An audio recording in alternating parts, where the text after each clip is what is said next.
What's up everyone, it's James from Jeeping Adventure, and today we're going to do the ball joints on my Jeep. So we ordered some Synergy ball joints here, pretty sweet. We're going to be installing those today. The reason for this is my Jeep's kind of drifting a little bit and these ball joints are starting to kind of get worn out.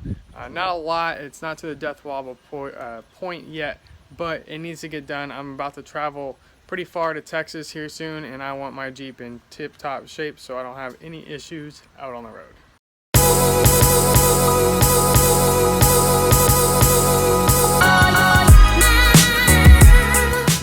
Alright, so just a couple tools you're going to need.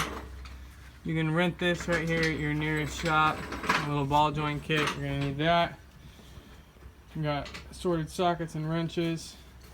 If you're running spacers, like I am, make sure you have some thread locker as well. It's kind of important. Once you break that, you're going to want to have thread locker to reseat them. And then I just got a new grease gun because I don't have one for some reason, which is surprising. But yeah. And of course a nice cold beverage, preferably a beer. And jack it up, put it on stands. And we're going to be taking the tires off. He's such a good worker.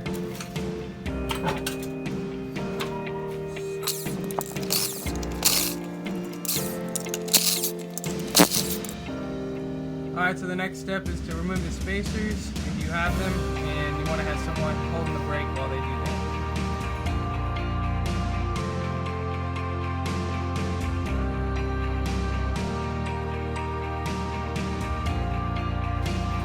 Alright, so the next step is to grab a 22mm socket and take off your brake caliper.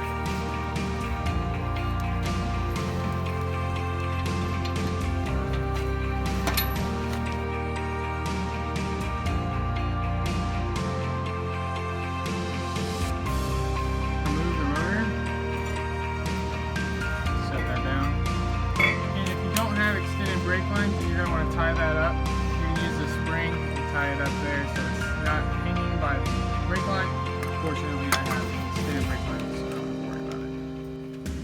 Alright, so the next thing we're going to do is remove these 13mm, one here, and on the other side as well.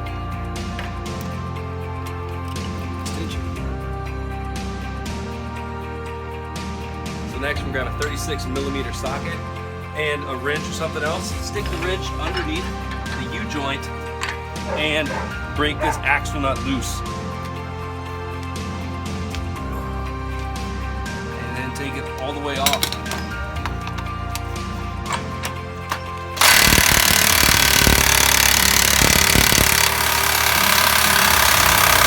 So you get them out and then get your wheel bearing out.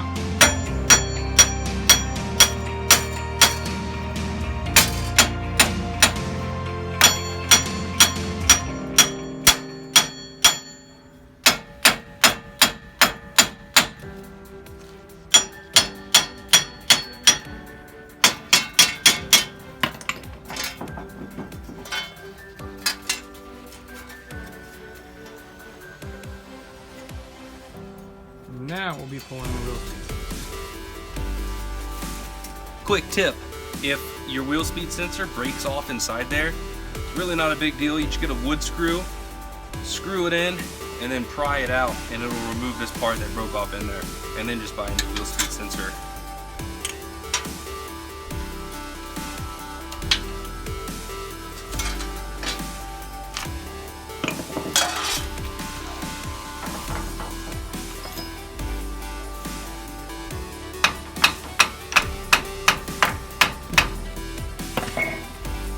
Did a two-hand job?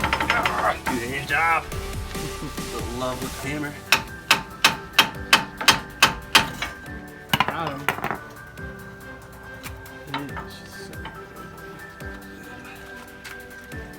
So the next step is going to be removing these cotter pins. There. And there. Alright, so we're going to be removing the two cast nuts, top and bottom. And the top was a what? 7/8. 7/8, and the bottom is going to be a little smaller than 1 inch and 1/8, but it'll work. The bottom one's actually pretty loose, so you can almost just use a crescent wrench too, a large one. You like a large crescent wrench. large crescents would be best. See, my favorite crescent is a standard crescent. Yeah, metric ones aren't going to work. Yeah, metric ones aren't that good. Make sure you note that, guys. It's all about the standard. So a lot of people that do the ball joint jobs, some DJs, are going to tell you to remove the steering. You really don't have to do that. Don't go through the trouble. It's not that hard, but you can remove the knuckle with the steering still attached. There Got we go. him. So thank you, Scotty. If you're watching this, that was your mallet that I kind of accidentally stole. Look at that angle, guys. Ah! Owie. You need a Band-Aid? You got me. It's gonna start bleeding here soon. This is a very dangerous job, guys. Very dangerous job. If you don't want to do it yourself, swing it by to my house, JK Gear and Gadgets garage, and I only charge, you know, $1,700. Not a bad fee. No, it's totally affordable. Low cost. It's actually cheaper than the ball joints. But this is definitely a job that you can do at home on a weekend with a buddy. A lot of people are afraid to tackle ball joints. Shops are going to charge you $700, $800 for this. Don't pay a shop to do it. Do it yourself. It's not that bad. Don't be afraid. There's All you got to do is watch the video. plenty of videos to just do it step by step. You can even enjoy your time watching the video. Have a nice beer. Let's see if I can get this with a one hit. He's going to try to show off for you, but we all know this is going to be a 2-hit job. All right. Let's see. First hit. Does he have skills? Oh. Oh, nope. Oh. Oh. That was 4. So at this point, we've pressed out all the ball joints. I didn't really get a lot of good footage of that, but you're just pressing out the ball joints using that kit, so that way you can take the old ones out, and then we'll be putting the new ones back in. So before you install these, you really want to make sure that you remove the boot so you don't tear it when you're actually installing it. These are the Synergy ones that we're going to be installing. A little bit heavier duty than the stock, so hopefully I won't have any issues anymore. This is a lower one here, so you want to make sure you're pressing it up. And when you do that, you want your Zerk fitting to be accessible. So, pointing this way. Now these came with 2 different Zerk fittings. The flush one is going to be for RCV. We obviously don't have RCV axles, so we're going to be using the other Zerk fitting. All right, so we're gonna press this lower ball joint up and in. So we have the cup over here, and then the press cup down on the bottom. And simply tighten her up in.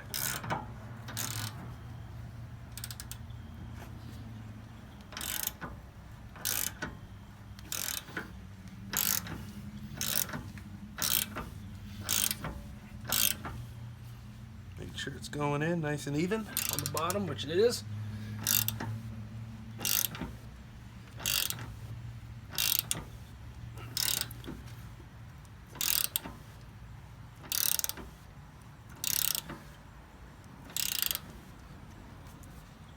A little bit more.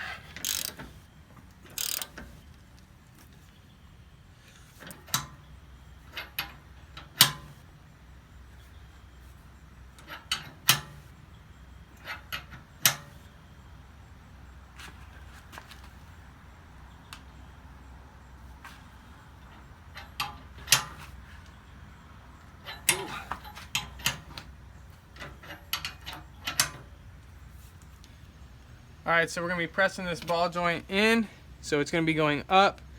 You got to make sure that, one, when you're putting this cup on, you don't want this shaft to be hitting the other side, so if you have to kind of orientate this so you're not grinding away at the other spot. And then this cup here, you want it to be wide enough so the ball joint will press up and nothing's impeding that. But everything's set up so we can go ahead and get started.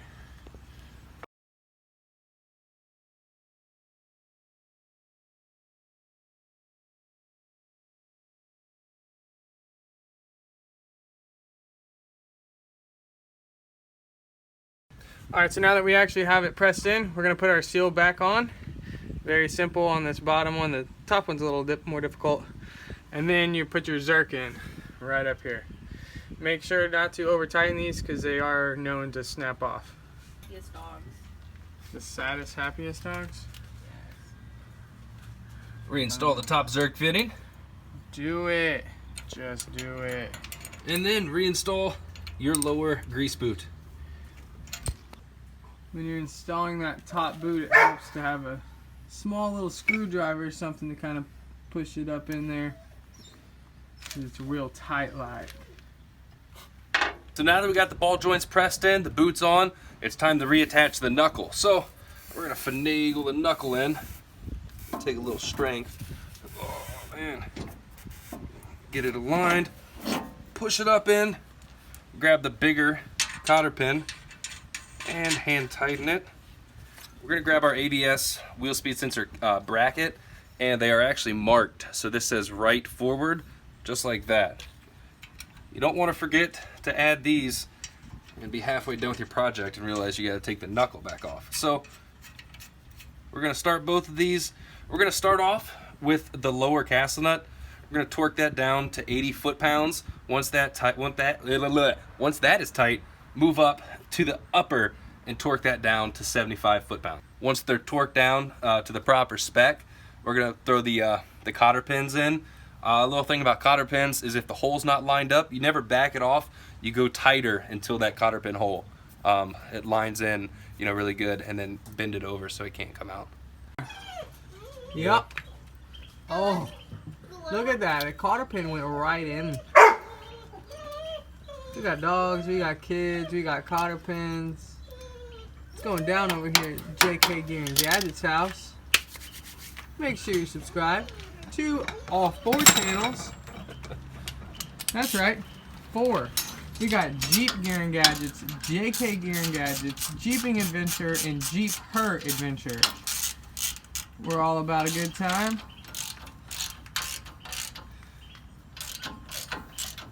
He's actually Master Mechanic Certified per YouTube. Got his YouTube qual. It happened. Let's see. 75 foot-pounds. See? Perfect. That's how it's done. Professional. Oh, and then find the other cotter pin. And here it is. Same deal. This one's no fun. And we need to go a little further. You hear that, guys? A little further. A little bit further. A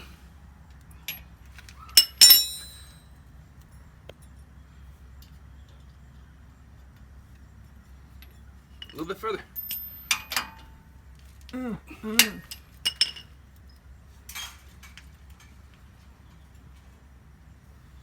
That's it. She's sliding on in right now. Tell you what, boys. There's the cotter pin right there. Dang it. Flip around the other way.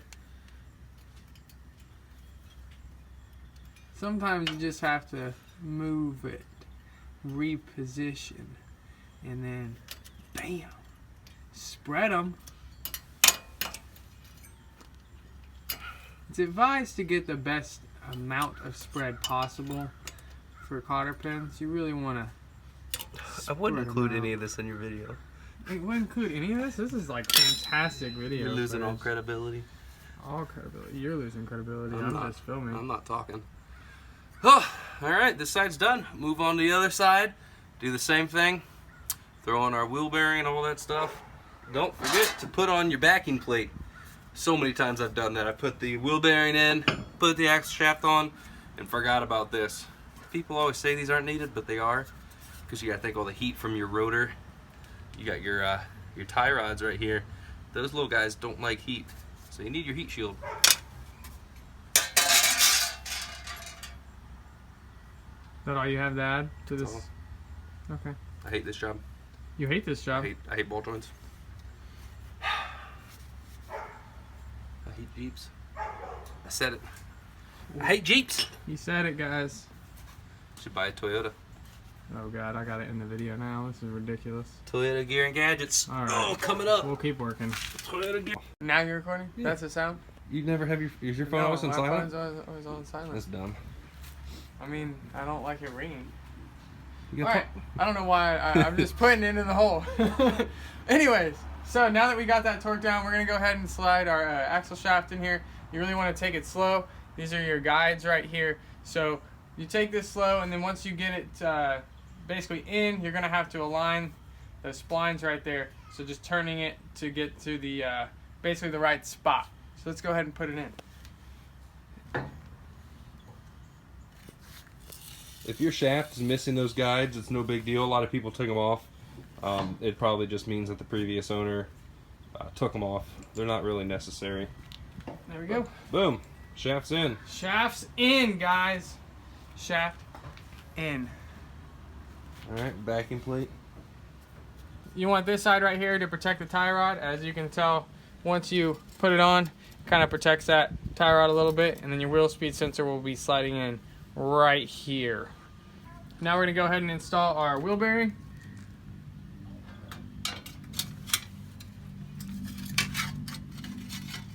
There we go.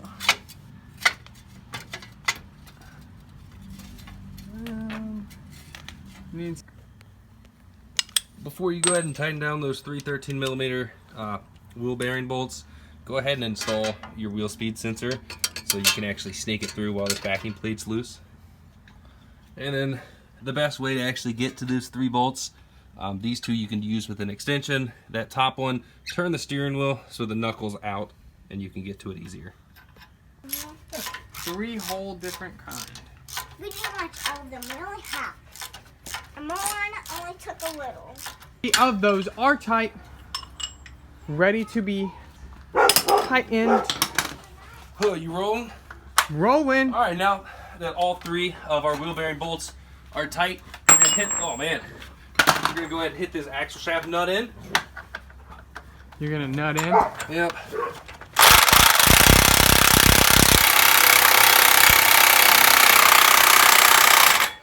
Tight. That DeWalt isn't too powerful, so we're gonna get our breaker bar. Ow. Woo. Stick our ratchet through, and then get this nice and tight. I want to say it's like 110 foot-pounds, but just get it nice and tight. We should be good there. Super good. And wiggle this bad boy back out. See if we can turn the U-joint a little bit. There we go. Got him out. Yay. Boom. Throw your rotor on. Maybe. Why do they call that a rotor? Probably because it rotates. All right. Then the caliper.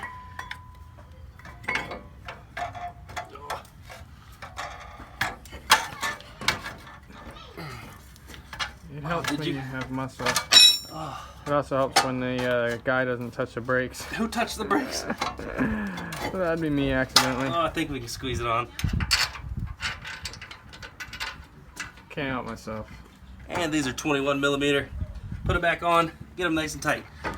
Oh, there we go. We're good. He's so strong, that's why he was able to do it. The Yes. muscles. He works out. Does CrossFit with 40s.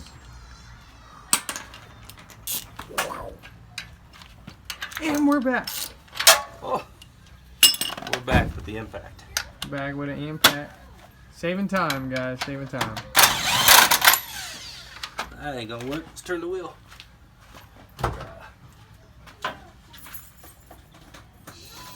Oh, y'all want to see something funny?